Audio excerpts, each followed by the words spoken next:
তীব্র গরমে অযথা বাইরে ঘোরাফেরা না করাই ভালো কাজ। এ সময় মাথা ঠান্ডা রাখা ভালো, অযথা ঝামেলার মধ্যে না জড়ানোই ভালো। জরুরি প্রয়োজন ছাড়া পার্কে বা যে কোনো ভ্রমণ থেকে বিরত থাকা ভালো। কাজের ফাঁকে একটু বিশ্রাম নেওয়াটা ভালো।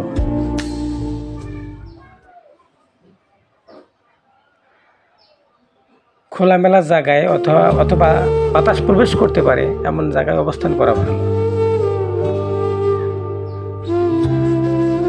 গবাদি পশু পাখিকে প্রয়োজনীয় পানি সরবরাহ করা ভালো।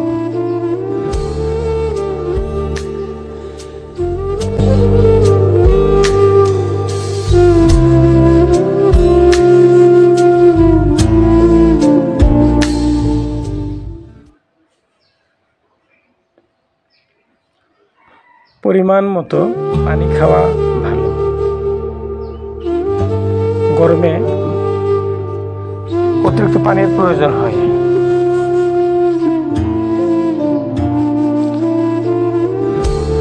স্বাভাবিক গোসলের তুলনায় গরমের দিনে বেশি গোসল করা প্রয়োজন।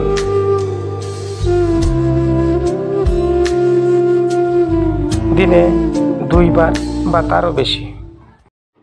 বিদ্যুতে চলে এমন কিছু একটানা ব্যবহার না করেই ভালো। এতে ফ্যান বা অন্যান্য যন্ত্রাংশ ভালো থাকে। ধন্যবাদ সকলকে।